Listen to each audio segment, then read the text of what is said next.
ఆ పార్టీ మొత్తం కాపులందరూ ఆ పార్టీ వెనకాల పవన్ కళ్యాణ్ వెనకాల ఉన్నారు అనుకున్నారు. వాళ్ళందరినీ కాదని అంబటి రాంబాబుని వైపు వీళ్ళందరూ వచ్చే అవకాశం నిజంగా ఉందా?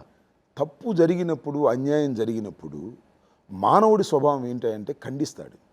అంబటి రాంబాబు జరిగినా, రజనీకాంత్కి జరిగినా తప్పు ఖండిస్తారు.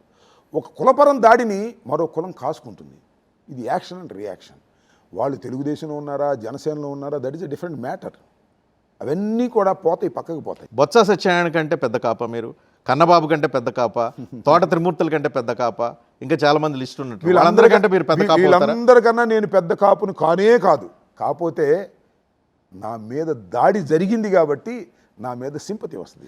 వాళ్ళ మీద దాడి జరిగినా కూడా అట్టాగే సింపతి వస్తుంది. అంబటి రాంబాబు నోటి చలవ వల్ల అంటే నేను దోలాలను చలవ వల్ల జరిగిన తప్పులన్నింటినీ కాపు కులం మొత్తం ఎందుకు అని చేసుకోవాలి? నో అంబటి రాంబాబుకు అసలు నోటి దోలే లేదు, గుర్తుపెట్టుకోండి.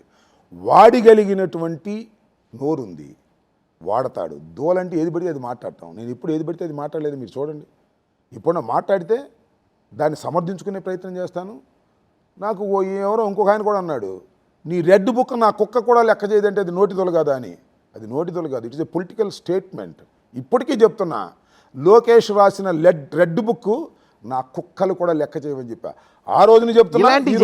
ఇలాంటి ప్రాబ్లమ్స్ అన్ని ఇంటి మీదకి దాడులు తెచ్చుకుంటున్నారు, జైలుకు పోతున్నారు. అసలు దాని గురించి జడిచే ప్రశ్న. నేను ఒక మాట చెబుతాను సార్, నువ్వు రెడ్ బుక్ రాసి వాడిని లోపల పెడతానంటే నీ రెడ్ బుక్ నా కుక్క కూడా లెక్క చేయదంటే తప్ప? చెప్పండి, నాకు మీరు చెప్పండి. ఆ డైలాగ్కి ప్రతి డైలాగ్ చేయటం, పొలిటికల్ డైలాగ్ చేయటం, పౌరుషాన్ని చూపించడం తప్ప? పారిపోవాలా? రెడ్ బుక్ చూసి మేము గడగడ వణిగిపోవాలా? జైల్లో పెట్టి కింద కూర్చోబెట్టి మా కాళ్ళు పగాలు ఇస్తే గడగడ వణిగిపోవాలా? ప్యాస్ పోసుకోవాలా? మేము సచ్చే బతికేయండి. రెడ్ బుక్ లేదు, మరొక బుక్ లేదు. ఏ బుక్కునైనా వ్యతిరేకిస్తాం, చట్ట ప్రకారంగా ముందుకు వెళ్తా ఉంటాం తప్ప